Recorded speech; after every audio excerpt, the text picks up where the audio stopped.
एक बार एक तैमूरलंग नाम का एक मुसलमान लोहार था। दो माँ बेटा थे। पिता की मृत्यु हो चुकी थी, गरीबी घनी थी। वो क्या करता था कि साहूकार किसानों के भेड़ बकरियों को चराने के लिए ले जाता था जंगल में, और उससे वो साल भर में या 6 महीने में उसको अन्न दे देते थे। पहले ऐसा ही होता था। और फिर शाम के समय उनकी बकरियों को उनके घरों छोड़कर भेड़ बकरियों को वो फिर शाम के समय ओवर टाइम कराया करता एक लोहार के ऐरण पे।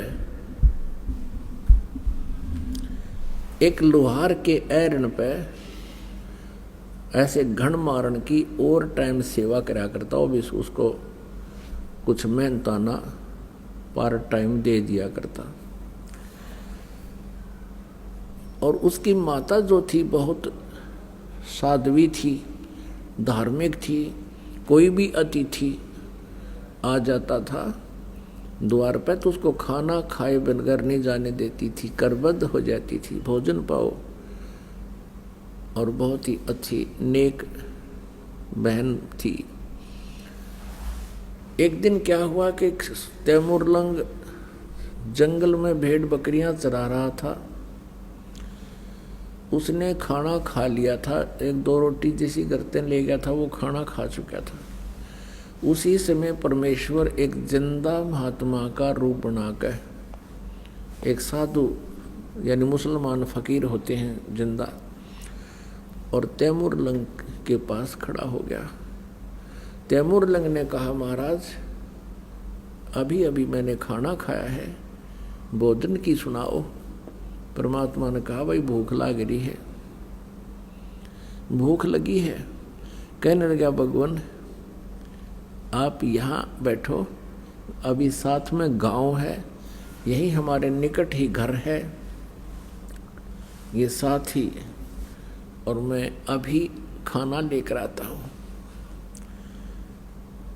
और साथ में ये भी प्रार्थना की कि हे महात्मा जी, इन भेड़ बकरियों को ध्यान रखना, ये गुम ना हो जाए।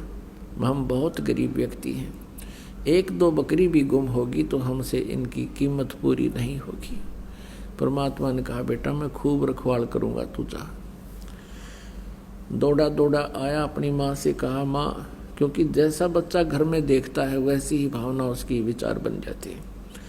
अपनी माता से कहा कि माता जी, ऐसे एक महापुरुष आए हैं, संत हैं, फकीर, और भोजन चाहते हैं। उसकी माँ ने तुरंत 2 रोटी का आटा था घर में, बस 2 रोटी बनाई, जल का लोटा हाथ में ले लिया। माता ने कहा, बेटा तू बकरी सुन्नी छोड़ कर क्यों आ गया? 1-2 बकरी भी गुम होगी बेटा, हमसे उनकी कीमत पूरी नहीं होगी। तो उसने कहा, माता मैं महात्मा से प्रार्थना करके आया हूँ कि संभाल के रखना। वो कह रहा था, बेटा मैं खूब रखवाल करूँगा।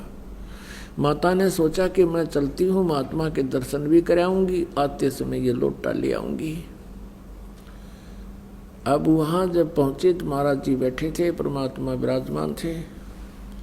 माई ने रोटी रख दी आगे और लोटा जल का रख दिया, और कहा, महाराज जी हम घने गरीब हैं, ऐसा आशीर्वाद दो महात्मा, हमारे पास कुछ धन हो जा। परमात्मा रोटी खाने लागे। 1 रोटी खाई थी दाता ने, इतने में माई ने 6 बार प्रार्थना कर दी, हे भगवान हम घने गरीब हैं, हे परमात्मा हमें कति रोटी भी ना मिलती, कई बार ते कुछ दया बख्शी हो, कुछ आशीर्वाद दियो। खाना खा के और पी के पानी जल मालिक ने वहाँ बेल, या जैसे बकरी बांधन की बेल होया करे, ये भैंस भूस गाय कोई बांधते हैं लोहे की, और बकरियां की होती है पतली पतली सी, बिल्कुल पतले तारों की बेल बनी होती है। वह बेल उठाई, वह चैन, और उसको 4 बार मोड़ लिया। इतनी रहेगी वह, और खड़ा होकर उसके पुत्र के उस तैमूर लंग का परमात्मा ने पीठ में यूं करके 7 1 2 3 7 मारी, और फिर 2 मारी, फिर मारी लात और मुक्के। माई ने सोचा यू महाराज जी तो नाराज हो गया, दी खैर कह यू मेंटल है, बता बे मतलब मेरे बेटे ने पीटन लाग गया। तो माई ने कहा महाराज जी मेरे पुत्र ने कोई गलती कर दी। परमात्मा ने कहा माई तेरे पुत्र को 7 पीढ़ी का राज दे दिया है, तुम्हारे को 7 पीढ़ी का राज बख्श दिया है, ये 7 जो संगल मारी है और फिर लात और मुक्के मारे हैं, उसके बाद तुम्हारा राज्य टुकड़ों में बट जाएगा। पुणात्मा तैमूर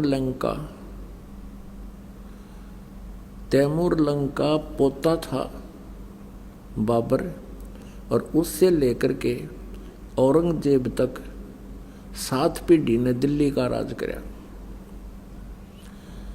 और औरंगजेब के बाद फिर ये इनका राज्य छोटे छोटे टुकड़ों में विभाजित हो गया था। ये तो इतिहास साक्षी है।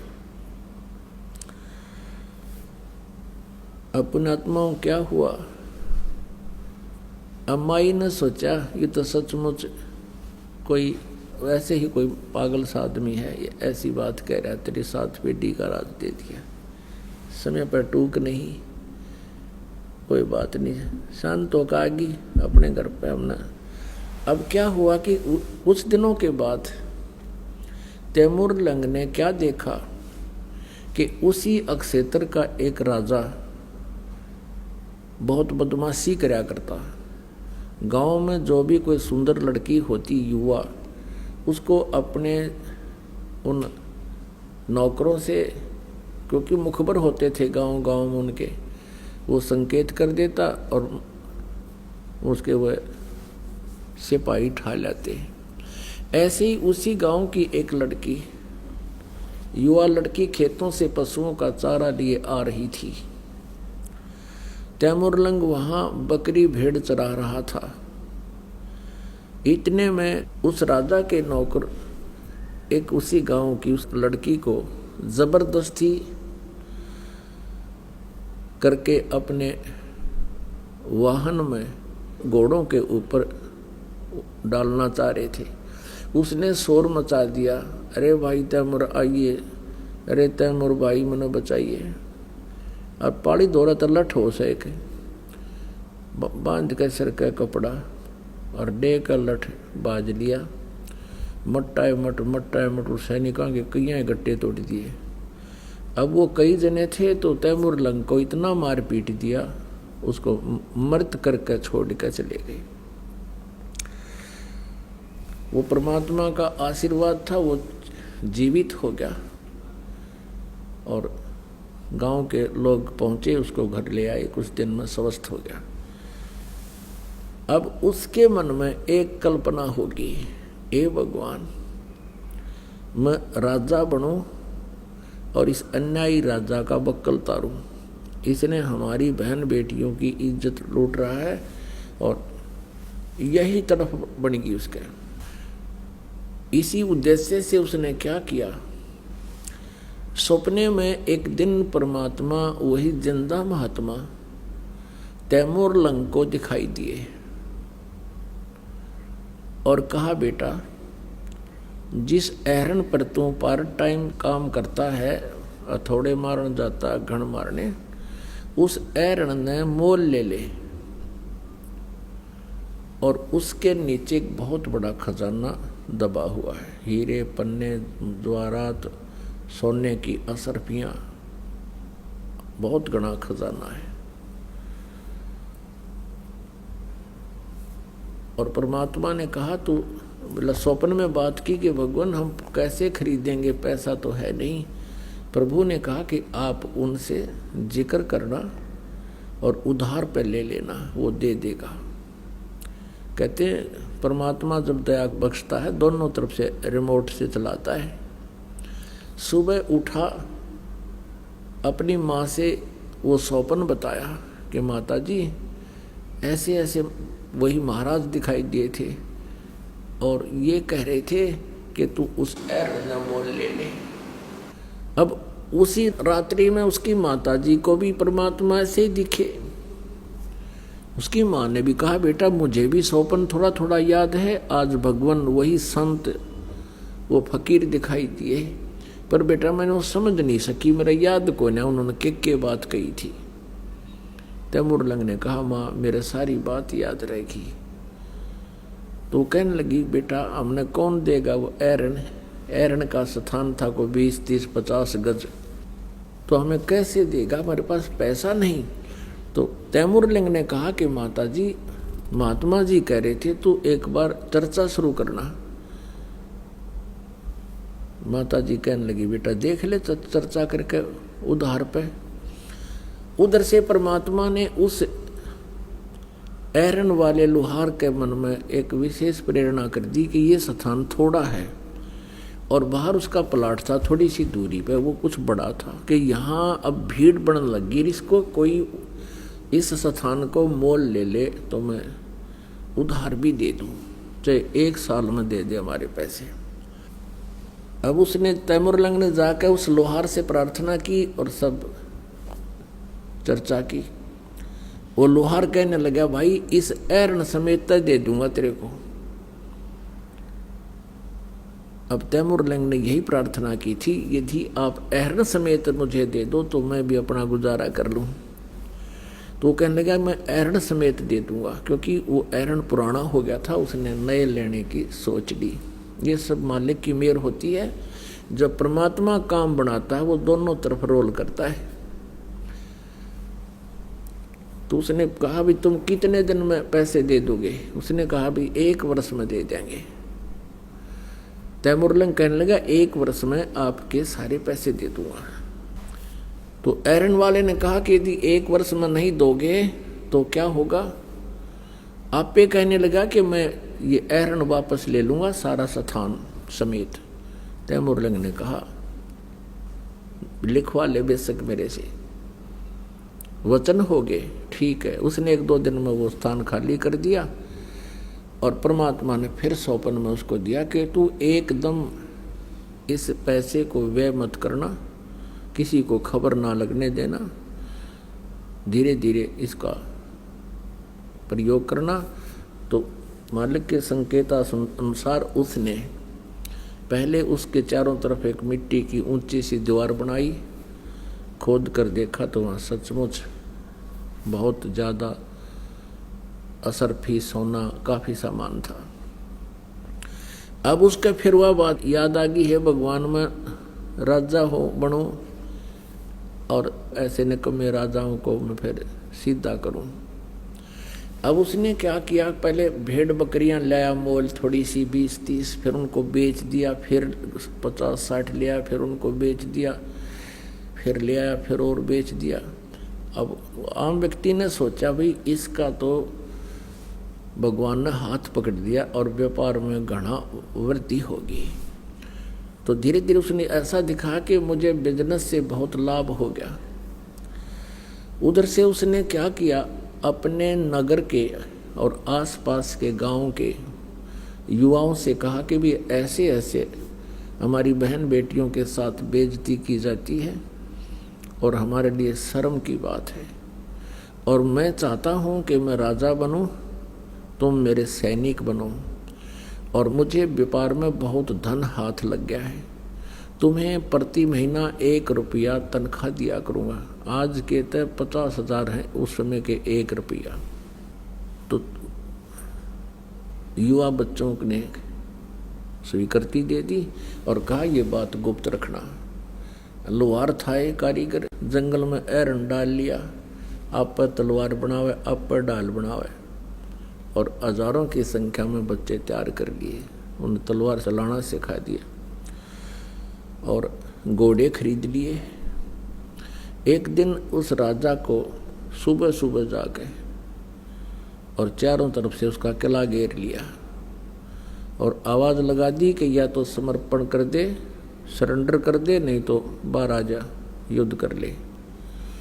अब उस राजा ने चारों तरफ से शोर देखा, हाहाकार मचा हुआ देखा, हल्ला हो रहा। अपने मंत्रियों से कहा, मंत्रियों देखो ये क्या हो गया। मंत्रियों ने बताया कि राजा ना जाने कितनी सेना है, कोई अंत नहीं। परमात्मा ने इतनी सेना दिखा दी, 1000 आदमियों के, और इसे दिखा दी दोनों 20,000 आ रहे हैं चारों तरफ। अब लीला मालिक की कौन समझे। और मंत्रियों ने कहा कि राजन सरेंडर करने में ही हित है। तो उसने अपने झंडे झुका दिए जैसे उनके सैंपल थे, और हाथ ऊपर न करके सारे बाहर आ गए। उनको अरेस्ट कर लिया, उनकी सेना को काबू कर लिया, उनके हथियार काबू कर लिए, यानी उस पर कब्जा कर लिया।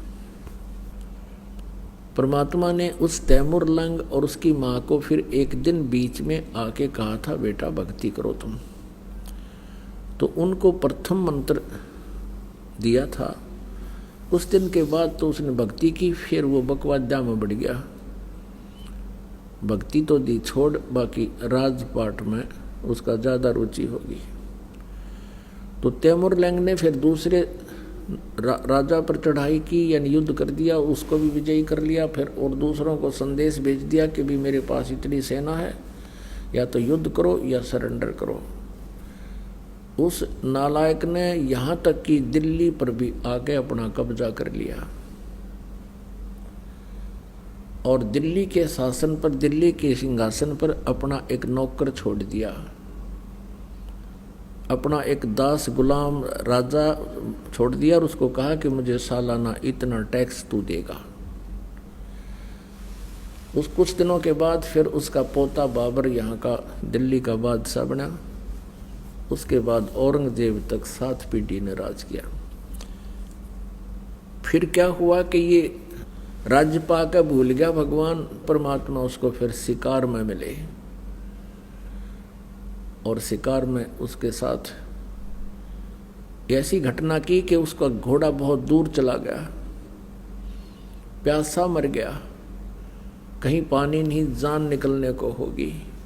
परमात्मा नजर आए, साधु संत दिखाई दिए, वहां पहुंचा कि शायद यहाँ कोई जल मिले।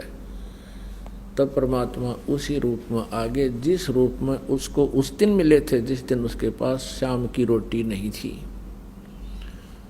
जब परमात्मा को देखकर चरणों में गिर गया वो तैमूर लंग, हे भगवान आपने मौज कर दी, आपका आशीर्वाद फल गया, आपका बेटा राजा बन गया। परमात्मा बोले, दूर हो जा कमबख्त, दूर हो जा यहाँ से। अरे दुष्ट आत्मा, मैंने क्या यही इसीलिए तेरे को राज्य दिया था? तूने कितने पाप कमा लिए, और कहाँ ले जाएगा इस धन को? परमात्मा के चरणों में गिर गया, कहने लगा, भगवान मैंने माफ कर दो, गलती बन गई। अपने पोते को देकर शासन, उसी दिन से पुनः फिर भक्ति करने लगा। और धीरे धीरे पुण्यात्माओं, एक बार यो भक्ति का बीज प्राणी में गिर जाता है, चल शुरू हो जाता है, फिर परमेश्वर उसको पार करके छोड़ता है, चाहे किसी युग में कितने दिन लागो। आप ऐसी ही आत्माओं में से हो, कभी ना कभी किसी ना किसी युग में आप परमात्मा की सेवा कर चुके हो, किसी ना किसी तरीके से। नमस्कार जी। सच साहेब। क्या नाम है जी आपका? नीलम दासी। बहन जी, आप कहाँ से आई हैं? जिला हाथरस, उत्तर प्रदेश, मुरसान। संत रामपाल जी महाराज से नाम दीक्षा आपने कब ली? 4 फरवरी 2011। संत रामपाल जी महाराज से नाम दीक्षा लेने से पहले क्या आप कोई भक्ति साधना भी करती थी? हाँ जी, मैं करती थी भाई साहब। मैं शिव जी की बहुत भक्ति करती थी, और सभी देवी देवताओं की करती थी, और शिव जी के मैं व्रत भी रखती थी। उन व्रतों को रखते रखते फिर किसी ने बताया कि आप संतोषी माँ का व्रत रख लो। मुझे कुछ लाभ नहीं हो रहे थे भगत जी, मैं बहुत परेशान थी, और मेरे घर की आर्थिक स्थिति बहुत खराब थी। मेरे पति का मतलब कोई काम नहीं था, और हम बहुत परेशान थे, और कभी कोई बीमार तो कभी कोई बीमार, मतलब हम बहुत ही दुखी थे। तो फिर आप संत रामपाल जी महाराज की शरण में कैसे आईं? तो भाई साहब हमारे एक रिश्तेदार हैं, दिल्ली में रहते हैं, तो उन्होंने गुरुजी संत रामपाल जी महाराज से नाम दीक्षा ले रखी है। तो वो एक दिन ऐसे ही हमारे घर पे आए, तो हम बहुत परेशान थे। तो उन्होंने देखा कि बोले कि मामी आप तो बहुत परेशान हो, मामा जी आप गुरुजी से संत रामपाल जी महाराज से वो नाम दीक्षा ले लो। तो हम बोले कि मैंने कि अब हम नहीं ले सकते, हमारे गले पे गांठ थी। तो हम बोले कि हम पहले वैसे दिखाएंगे झाड़ फूक, और गुरुजी तो बताते हैं कि किसी का मतलब वैसे नहीं दिखाना और बस भक्ति करो उससे ठीक हो जाए। मैंने कि पहले हम इसे दिखा लें, फिर बाद में हम नाम दीक्षा ले लेंगे गुरुजी से। तो फिर हमने मतलब उनकी बात टाल दी। तो फिर वो अपने मामा जी से बोले कि मामा जी आप सत्संग सुनो और मामी की परेशानी ठीक हो जाएगी और आपके घर की भी परेशानी ठीक हो जाएगी।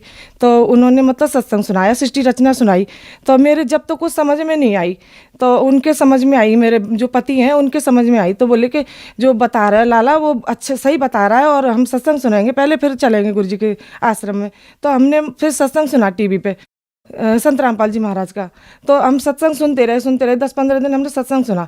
तो सत्संग सुनते सुनते एकदम अंदर से ऐसी प्रेरणा आई कि हम अगर गुरु जी के यहाँ संत रामपाल जी महाराज के यहाँ जाएंगे तो हमारी परेशानी दूर हो जाएंगी। तो फिर उसी दिन से हमने प्रण निश्चय कर लिया, हम संत रामपाल जी महाराज की शरण में जाएंगे पहले, तो वही हमारा कल्याण करेंगे। फिर हमने फ़ोन किया अपने भांजे से, तो बोले कि मामी आप आ जाओ दिल्ली, मैं आपको ले चलूँगा। फिर वो हमें आश्रम ले गए, फिर हमने संत रामपाल जी महाराज से नाम दीक्षा ली। तो क्या संत रामपाल जी महाराज से नाम दीक्षा लेने के बाद आपको लाभ भी प्राप्त हुए? हाँ सर जी, बहुत लाभ हुए मुझे इतने लाभ हुए सर जी। पहले तो मेरी आर्थिक स्थिति इतनी ख़राब थी कि मैं कुछ भी सामान लाने के से पहले 4 बार सोचती थी, और मेरे भगत जी का कोई काम नहीं था, तो हम बहुत परेशान थे। तो फिर एक दिन ऐसे ही हम बहुत दुखी हो रहे थे घर में, तो फिर संत रामपाल जी महाराज ने हमें घर में दर्शन दिए, मुझे ही दर्शन दिए संत रामपाल जी महाराज ने।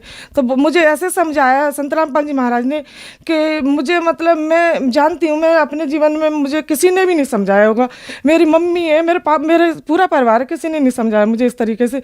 तो मुझे वो समझा के गए, बेटा घबरा मत, तू भक्ति कर और सब कुछ ठीक हो जाएगा। तो उसके 15 दिन बाद ही गुजरात से फ़ोन आता है, तो मेरे पति वहाँ चले गए काम करने, तो उनकी वहाँ जॉब लग गई।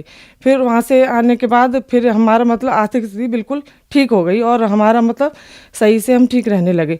और दूसरा लाभ, मेरे गले में यहाँ पे गांठ थी, तो हम वो गांठ से बहुत परेशान थे। मैंने पहले ही बताया था आपको कि मेरी गांठ थी गले पे, तो फिर वो गांठ भी मेरी ठीक हो गई। मैंने डॉक्टरों को भी बहुत दिखाया था, लेकिन उससे कोई लाभ नहीं हुआ था। जब संत रामपाल जी महाराज से नाम दीक्षा ली, फिर मेरी वो गांठ ठीक हो गई गले की। तीसरा लाभ ये, भगत जी एक बार मेरे घर में आग लग गई थी, सिलेंडर में इतनी तेज आग लगी थी, भगत जी के खूब उसे बुझाया, पड़ोसियों ने बुझाया, घर में भी हम बहुत कोशिश करते रहे, लेकिन वो गैस नहीं बुझी। फिर अचानक से एकदम वो मेरे भगत जी, मेरे पति हैं, उस सिलेंडर को उठा के बाहर फेंक आए। तो बाहर फेंक आए तो उसमें इतनी तेज आग जल रही थी, थाना पास में ही है, थाने से गाड़ी आ गई, तो वो मतलब उन्होंने फिर गाड़ी, वो आग बुझाने वाली गाड़ी मंगाई, फिर उससे वो आग बुझाई। 1.5 घंटे तक सिलेंडर में आग लगती रही, लेकिन संत रामपाल जी महाराज ने इतनी दया करी कि मेरा पूरा परिवार बच गया। अगर उस दिन सिलेंडर फट जाता तो मेरा परिवार तो जाता ही, साथ में सारी पूरी बस्ती जाती, किसी मतलब सब नाश हो जाता। फिर शाम को संत रामपाल जी महाराज ने मेरे पति को दर्शन दिए और बोले, बेटा कुछ भी नहीं हुआ, सब कुछ ठीक है, भक्ति करो परमात्मा की और परमात्मा दया करेंगे। तो फिर मतलब भगत जी, फिर मतलब हम बोले कि देखो, भगत जी मेरे पति ने बताया कि देखो गुरुजी ने दर्शन दिया ऐसे। मैंने कि पर वो तो परमात्मा है, गुरुजी संत रामपाल जी महाराज कुछ भी कर सकते हैं। तो उसके बाद फिर मतलब फिर हमारी वो दिक्कत ठीक हो गई। फिर मेरे पापा जी हैं, ससुर हैं, 80-85 साल की उम्र है उनकी, तो वो मतलब मानते नहीं थे। हम कहते थे पापा जी आप गुरुजी से नाम दीक्षा ले लो, तो वो कहते थे कि मेरी तमाकू नहीं छूटेगी। मैंने कि छूट जाएगी, आप नाम दीक्षा ले तो लो परमात्मा से, गुरुजी से। तो बोले कि मैं ले लूँगा। फिर ऐसे ही वो टाल देते थे। फिर एक दिन क्या हुआ कि उनके पैरालाइसिस जैसी शिकायत हो गई, मतलब ऐसे गर्दन पे जलन का रोग हो गया उनके, और ऐसे बड़े बड़े फलक हो गए। तो मैंने कि पापा जी अब भी मान जाओ, आप नाम दीक्षा ले लो गुरुजी से, आप ठीक हो जाओगे। तो बोले कि ठीक है मैं ले लूँगा नाम, और पहले मैं ठीक हो जाऊँ। मैंने कि ठीक है हो जाओगे। फिर हमने डॉक्टर से उन्हें दवाई दिलवाई, तो थोड़े वो मतलब आराम हो गया उनको, तो आराम हो गया। फिर हमने उनसे कही कि अब गुरुजी से नाम दीक्षा ले लो, तो बोले कि नहीं मेरी तमाकू नहीं छूटेगी। मैंने कहा आप ले तो लो, छूट जाएगी। फिर उन्होंने नाम दीक्षा ले ली। फिर उसके बाद 10-15 दिन दवा खाई थोड़ी डॉक्टर की, और गुरुजी से प्रार्थना लगाई, और अमृत जल दिया परमात्मा का, वो बिल्कुल ठीक हो गए। उसके फिर 2 साल बाद उनके एक दिक्कत और बनी, 85 साल की उम्र है, बुजुर्ग है वैसे, लेकिन परमात्मा ने उसको भक्ति के लिए उम्र बढ़ाई। और एक नाक पे उनके यहाँ पे फोड़ा सा था, बहुत दिन से था, वो बताते थे कि मतलब उनने जब से होश संभाला उस तभी से था, तो अब आगे उनकी दिक्कत बढ़ गई, तो वो मतलब उसमें से पानी सा खून सा निकलता रहता था। तो फिर हमने दिखाया, वो बोले कि इसमें से खून निकलता रहता है, मुझे दिखा दो कहीं। तो मैंने कहा चलो दिखाते। फिर मैं दिखाने लगी हाथरस में, फिर उनके टेस्ट करवाए, तो एक डॉक्टर ने तो मना कर दिया कि नहीं मैं नहीं देखूंगा, इनको हाथरस ले जाओ। फिर मैं दूसरी जगह ले गई, तो वहाँ पे फिर उसने कहा कि इनके कुछ भी हो सकता है, कैंसर वगैरह हो सकता है, पहले इनका चेक होगा। तो फिर मैंने कहा चलो ठीक है आप चेक करो। तो उन्होंने चेक किया, फिर 8 दिन बाद उन्होंने रिपोर्ट दी। तो फिर वो रिपोर्ट लेके आए, तो उन डॉक्टर ने उनको ही बोल दिया कि बाबा आपके कैंसर है। तो वो सुन के वो घबरा गए अंदर से, और हमने कहा कि पापा जी आप संत रामपाल जी महाराज की शरण में हो, घबरा मत, ठीक हो जाओगे। तो बोले कि हाँ मैं ठीक हूँ, मुझे कुछ नहीं होगा। तो वो ऐसे ऊपर से तो सावधान थे, लेकिन अंदर ही अंदर घुटते रहे। लेकिन 8 दिन बाद उनकी इससे तबीयत खराब हुई, बहुत ज़्यादा तबीयत खराब हो गई कि चलने फिरने के लायक भी नहीं रहे वो, और मतलब टट्टी पेशाब उनका सब निकल गया बिस्तर में। तो फिर हम उन्हें कोसी ले गए इलाज के लिए, हॉस्पिटल में एडमिट किया, फिर उनको हॉस्पिटल में जाके आईसीयू में भर्ती कर दिया। 3-4 दिन तक आईसीयू में भर्ती रहे वो। फिर हमने कहा मैं कि गुरुजी से प्रार्थना लगाते संत रामपाल जी महाराज से। फिर हमने संत रामपाल जी महाराज से प्रार्थना लगाई, और वहाँ से जवाब आया कि बेटा ठीक हो जाएगा और भक्ति करो और परमात्मा की, परमात्मा दया करेंगे। तो फिर उसी दिन फिर मैंने डॉक्टर से कहा कि डॉक्टर साहब हमारी छुट्टी कर दो, कि अभी ये इस स्थिति में नहीं है कि इनकी छुट्टी करी जाए, नहीं आप निकाल दो। मैंने कि हम अपने घर ले जाएंगे। फिर हमने ज़्यादा जिद की, तो उन्होंने आईसीयू में से निकाल के और बाढ़ में कर दिए। तो वहाँ से फिर उनको एक दिन फिर हमने वहाँ रखा, बोले कि आप जिद कर रहे हो और इनको लेकर मत जाओ, इनकी कुछ भी हो सकता है। मैंने कि हम कुछ भी हो जाए, मैंने कि आप छुट्टी कर दो, हम घर ले जाएंगे। तो फिर हम वहाँ से छुट्टी करा लाए अपनी मर्जी से। मैंने कहा हमारे गुरुजी करेंगे जो भी करेंगे। तो घर पे आके आप भाई साहब यकीन नहीं करोगे, तब से 2 साल हो गए उनको, अभी तक कोई दिक्कत नहीं है। मैं उनकी रिपोर्ट भी साथ लेके आई हूँ। संत रामपाल जी महाराज की कृपा से उनका कैंसर बिल्कुल ठीक हो गया। मैं उनकी रिपोर्ट भी लेके आई हूँ, आप देख सकते हो। ये आप देख सकते हैं, ये मेरे पापा जी के कैंसर था नाक पे, और अब बिल्कुल वो ठीक है, और आप संत रामपाल जी महाराज की दया से। बहन जी, संत रामपाल जी महाराज से नाम दीक्षा लेने के बाद आपको बहुत सारे लाभ प्राप्त हुए, तो जो दर्शक आज आपको देख रहे हैं आप उनको क्या कहना चाहेंगी? मैं तो हाथ जोड़ के प्रार्थना कर सकती हूँ आओ कि संत रामपाल जी महाराज की शरण में आओ। जैसे मुझे लाभ हुए, मैं दुखियारी अपना दुख रो रही हूँ और मैंने बहुत दुख झेले हैं, और आप भी संत रामपाल जी महाराज की शरण में आओ और अपना कल्याण करवाओ। संत रामपाल जी महाराज पूर्ण परमात्मा है। संत रामपाल जी महाराज की शरण में कैसे आ सकते हैं? संत रामपाल जी महाराज की शरण में साधना चैनल पे सत्संग आता है, उस पर नीचे पीली पट्टी आती है, उस पर नंबर आते हैं। उन नंबरों पे कॉल करके आपको पता लग जाएगा कि कहाँ पे सत्संग होता है और कहाँ से नाम दीक्षा मिलती है, और आपको संत रामपाल जी महाराज से उपदेश प्राप्त होगा। धन्यवाद जी। नमस्ते।